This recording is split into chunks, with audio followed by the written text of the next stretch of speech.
Good afternoon. Today is Wednesday, October 17th. I'm Jeray Beach. I'm Jalen Spites. And I'm Carlton Lawrence. And here's what's going on today. Today, Canada became the second and largest country with a legal national marijuana marketplace. Uruguay was the first.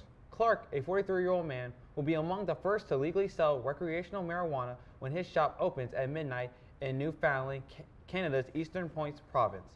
At least 111 legal pot shops are planning to open across the nation of 37 million people on the first day, according to the Associated Survey of the Provinces. That is a small slice of what ultimately will be a much larger marketplace. No stores will open in Ontario. The most populous province is working on the regulations that doesn't expect stores until next spring. Canadians everywhere will be able to order marijuana products through websites run by provinces or private retailers and have it delivered to their homes by mail.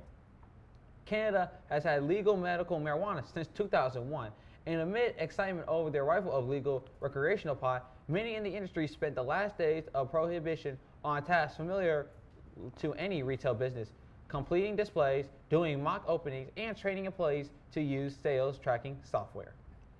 Electronic waste has been a crisis in Africa since 2012. However, civilians have recycled materials to make machines of their own. The wasted electronic products have produced toxins and pollutes the continent with hazardous gases due to being burned. West Africa is being innovative and has opened up labs to recycle these wasted materials from dumps such as computers, junk phones, and televisions that are shipped from richer Western countries. A group from the capital of West Africa, Togo, have developed the first made in Africa 3D printer that's made out of electronic waste. The innovative lab called WO Lab was established by architect Senami Kofi Agbadanu.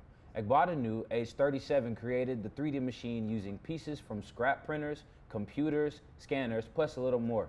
The idea occurred after a cheap 3D printer was bought and delivered to the lab, and upon seeing this, the young innovators decided to make one of their own. Agbadanu states, quote, "We wanted to see how we could build a new one, but with our own resources." The usage of electronic waste will help decrease pollution. Items such as batteries or refrigerators that have been thrown away produce deadly carcinogen toxins, and less than 1/6 is used each year. The 3D printers have had positive success in Africa, such creating prosthetic body parts, helping amputees. In Shaw, Mississippi, a toddler was stabbed and then put in a heated oven, according to a Mississippi sheriff, and the child's grandmother has been charged with murder. Bolivar County Sheriff Kevin Williams Sr. said that 48-year-old Carolyn Jones was charged with first-degree murder in the death of Royalty Marie Floyd in the town of Shaw, a small town about 100 miles northwest of Jackson. "I've been doing law enforcement for 25 or 26 years now," Williams told the Associated Press. "This is one of the most horrible things I've seen in doing law enforcement. The hardest part is to see a child victim." Williams said his office was called around 7 p.m. on Monday to an address in Shaw concerning a homicide, the Bolivar Commercial reported. "A family member came home and saw that something had happened," Williams said. "They found the child in the oven and called the Shaw Police Department, who in turn contacted us to assist in a homicide investigation.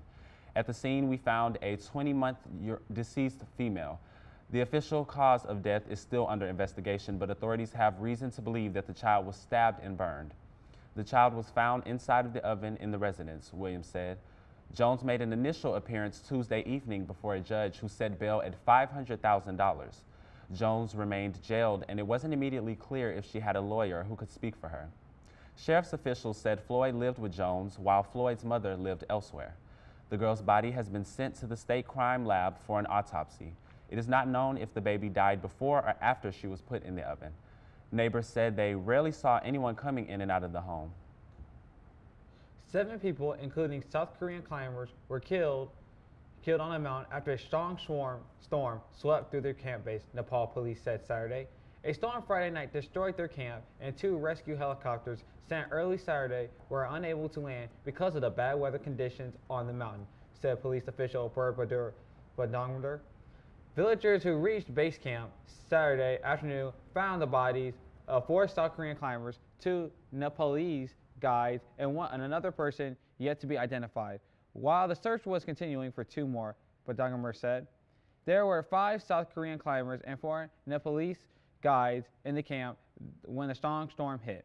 It was unlikely the weather would be clear on Saturday, and the helicopter flights were likely to be possible only on Sunday. The climbers were attempting to scale the 7,193-meter peak during the autumn climbing season. At Prairie View A&M University, we've been igniting passion in students for more than 140 years. It's about inspiration. It's about global influence.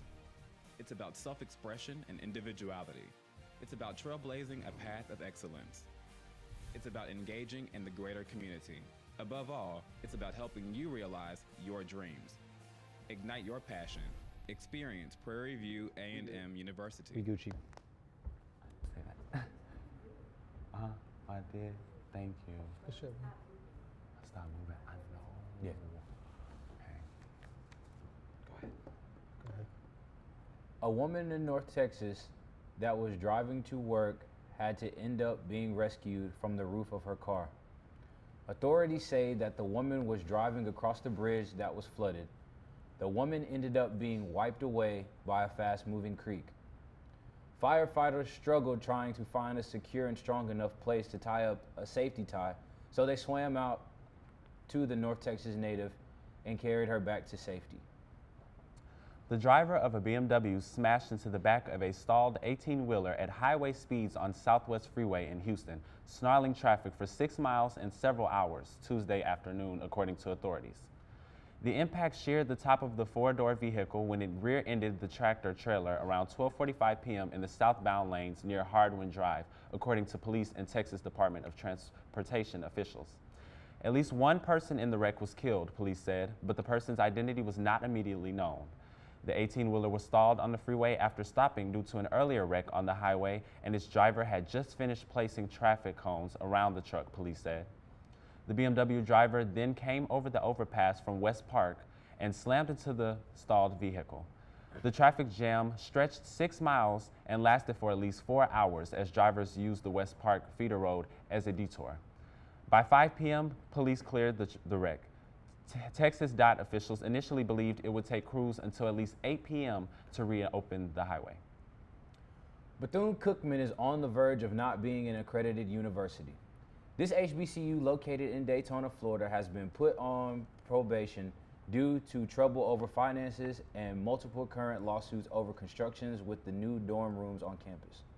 One of their lawsuits were by the former president, Edison Jackson, and other top administrators for alleged fraud and bribery in a $306 million dorm deal. The university was put on probation by the Regional Oversight Commission this past Thursday. The university has lost $28 million over its last 2 years and has had the nursing college put on probation by the state. BCU's interim president, Hubert Grimes, blames the media and high number of lawsuits for the sanctions.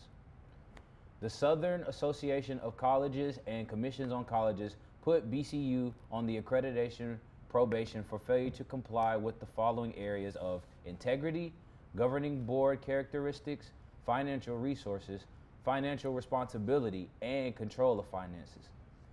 The communications coordinator for the commission, Pamela Cravey, states, quote, accreditation is important because it assures the quality of an institution. If BCU fails its regain of accreditation, credit students earn in the future may not count if they choose to transfer to another school. Students may also have difficulty getting accepted into graduate school or pursuing a career. Hundreds of students on Monday skipped school to protest for interim president's resignation. An argument escalated into a backyard shooting at a toddler's birthday party in South Texas, leaving 4 men dead and a 5th man wounded, authorities said Sunday. The shooting happened at a child's first birthday party Saturday afternoon in Taft, 12 miles north of Corpus Christi, the Texas Department of Public Safety said. Sergeant Nathan Brandley said those involved were distant relatives. Authorities did not say what the men were arguing about, but said the shooting occurred in the backyard of a residence. A 20-year-old man was in custody Sunday, Brandley said. The man's 37-year-old father was also a suspect, but he had not yet been arrested, Brandley said.